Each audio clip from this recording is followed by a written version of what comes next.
एक बार की बात है। एक गांव में हरी और बिरजू नाम का दो मित्र रहा करता था। उन दोनों की मित्रता की चर्चा पूरे गांव में होती थी। उन दोनों ने मिलकर 1 बीघा जमीन खरीद ली और उनका उद्देश्य था खेती बाड़ी करके जल्दी ही अमीर होना। हरी बिरजू को बोला, देखो भाई बिरजू, हम दोनों ने मिलकर एक जमीन तो खरीद ली, लेकिन हम दोनों इसमें अच्छे से मेहनत करेंगे तो इसमें बहुत अच्छा फसल आएगा। हाँ भाई रामू, ऊपर वाले की इच्छा रहेगा तो जरूर आएगा। रामू बहुत ही मेहनती था और बिरजू बहुत ही आस्तिक था। बिरजू दिन भर मंदिर जाकर भगवान के सामने पूजा करते रहता था और रामू उस खेत में फसल बूदना, मिट्टी काटना सब काम करते रहता था अपनी मेहनत से। देखते देखते दोनों की जमीन में अच्छे से फसल आ गए और पूरा खेत हरा भरा हो गया और वो फसल शहर में बेचकर बहुत बड़ा रकम भी मिला था दोनों को।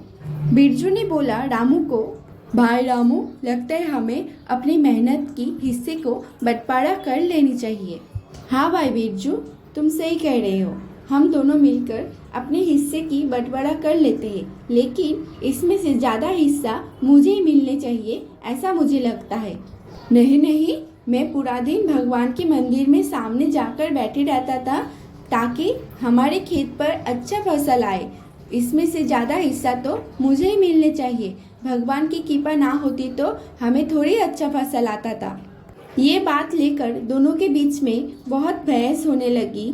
उसके बाद दोनों मिलकर फैसला किया कि वो दोनों गांव के मुखिया के पास जाएंगे। अगले दिन सुबह वो दोनों गांव के मुखिया के पास गया और उन दोनों की पूरी बात सुनकर गांव के मुखिया ने बोला, ठीक है, मैं तुम दोनों को एक काम दूंगा। जो ये काम मुझे सुबह तक करके देगा उसको ही मिलेगा इस बंटवारे का ज़्यादा हिस्सा।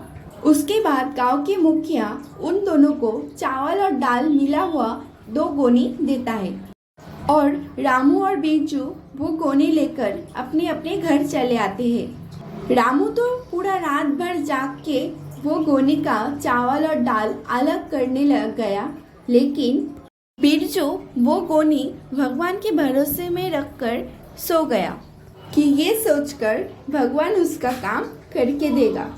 अगले दिन सुबह रामू और बिरजू अपना अपना गोनी लेकर चला गया मुखिया के पास। रामू ने मुखिया को कहा, मुखिया जी, मैं पूरा रात भर जाग के इस गोनी का सिर्फ इतना ही दाल और चावल अलग कर पाई। मुखिया ने बिरजू को पूछा, और बिरजू, तुम क्या पूरा गोनी का दाल और चावल अलग कर दिए? नहीं मुखिया जी, मैं कुछ नहीं किया, ये तो भगवान ने किया। मैं तो सो गया था पूरी रात इस गोनी को भगवान के भरोसे में रखकर। ये बोलकर बिरजू जब अपना गोनी खोलता है तो मुखिया देखता है कि उसमें दाल और चावल वैसा की वैसा ही है। ये देखकर मुखिया हंसकर कहा कि ऊपर वाले ने सबको 2 हाथ दिए हैं, यही भगवान का श्रेष्ठ दान है और वो उन्हें ही मदद करते हैं जो परिश्रम करते हैं। समझे बिरजू? रामू ने मेहनत की, इसलिए तुम दोनों की जमीन में अच्छी फसल आई। अगर तुम भी रामू के साथ मिलकर मेहनत करते तो तुम दोनों की जमीन में और भी अच्छी फसल आती थी। इसीलिए लाभ का हिस्सा रामू को ज्यादा मिलनी चाहिए। बिरजू सब समझ गया और उसके बाद बिरजू रामू के साथ बहुत मेहनत करना शुरू कर दी उस जमीन पे और पिछले साल से भी ज़्यादा इस बार उन दोनों की ज़मीन पे बहुत सारा फसल हुई और वो फसल बेच के वो दोनों बहुत बहुत बहुत अच्छी रकम कमाई। कहानी से सीख, मेहनत का फल मीठा होता है।